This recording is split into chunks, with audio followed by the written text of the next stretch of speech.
I attended the Oogie Boogie Bash at Disney California Adventure this year, and to be quite honest, I had a lot of fun, but it's still easy to wonder, is it worth it? In this video, I want to go over all the Oogie Boogie Bash has to offer, and discuss whether or not you should drop up to $200 on it. As always, if you go on to enjoy this video, please be sure to leave a like and subscribe. We're so close to 1,000 subscribers, and it would mean the absolute world to me. Also, if you haven't already, go check out our TikTok and give it a follow. Thanks guys. Now, let's get right into the video. The special event ticket lets you into the park around 3 p.m., so if you get there at that time, you'll likely be dealing with the crowds you typically find at DCA, but that's to be expected. And to be honest, getting in 3 hours before the party even starts is really good if you want to get some rides out of the way, especially if you're mainly there to enjoy the exclusive things you can find at the party. When we went, we did Soarin' and some of the smaller rides in Paradise Gardens before the party even started. Once the party starts and the non-Oogie Boogie guests clear out, the crowds are actually pretty manageable. It is an after-hours event, so expect most of the rides to have low wait times. One thing I will say though is that the treat trails with the more popular characters like Syndrome tend to get longer waits, so be sure to keep that in mind. The good thing is that since you have to keep moving, the lines are pretty quick, so it's not too horrible. Overall, you'll find the most crowded areas are at those treat trails and along the parade route as the parade is ending. So if you're trying to avoid crowds, stay away from the parade route because it can get really chaotic. My girlfriend and I had to navigate through the parade crowds, and she was in a wheelchair too, so it was an absolute nightmare. The Oogie Boogie Bash has tons of unique things to do that you can't do normally, so I'd recommend taking advantage of those. Like trick-or-treating, you can find these treat trails all over the park, and they actually give you tons of candy. It's kind of crazy how much candy they give you. When you enter the park, they give you these complimentary treat bags, but I recommend bringing your own bigger ones because they fill up so fast. Some treat trails, like I said earlier, feature Disney villains, and some are more popular than others. The more popular ones, from what I experienced, were Ernesto de la Cruz and Syndrome, so expect to wait in a bit of a line for those ones. Otherwise, we pretty much walked straight through all the other ones. The villains can have some pretty funny interactions too, like for example, I was dressed as Anakin Skywalker, and Syndrome told me that I wouldn't like the lava springs, so that cracked me up. Then of course, there's the parade.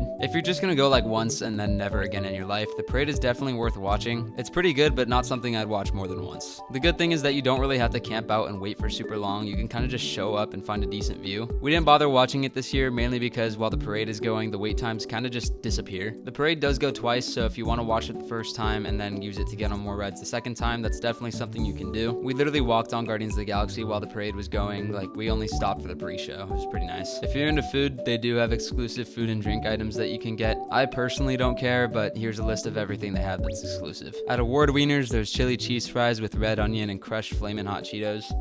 That actually sounds pretty good. At Flo's, there's Carolina loaded tenders with Carolina barbecue sauce, pickle ranch, and diced pickles, if you're into that. And at Cozy Cone, you have this thing. I'm not sure what it is. I'm not a foodie. Go ask someone else. And then finally, we have the Villains Grove, which is an absolute must-do if you're going. The visuals here are stunning, but the line can get pretty intense. Luckily, when we went, we just walked right in, but be prepared anyway. Now this is great and all, but let's talk about some of the cons. First off, and the deal breaker for most, the price. The prices can vary depending on the night you go, but it'll be between $139 and $199 per person. Usually the prices get higher the closer to Halloween that you go. Another thing to take into consideration is that the event only lasts 5 hours, from 6 to 11 p.m. It sounds like a lot of time, but it goes by in the blink of an eye. There isn't nearly enough time to do everything, especially if you're trying to watch the parade, so you've got to have a list of priorities. Finally, like I mentioned before, the lines for certain treat trails. This one's not horrible, just don't expect all the lines for treat trails to be empty.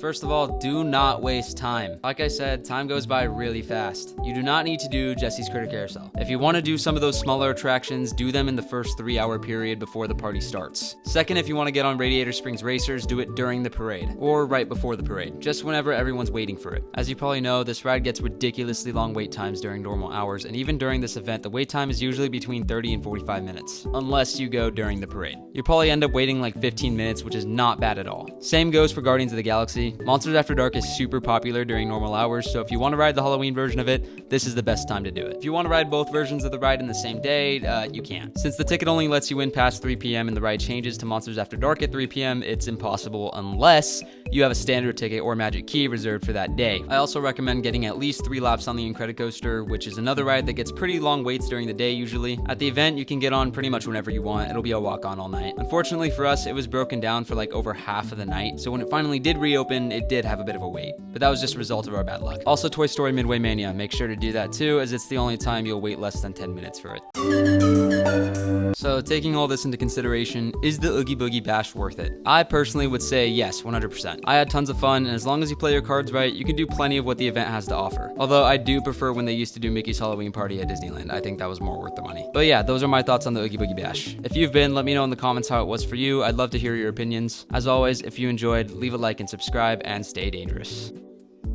Okay, bye.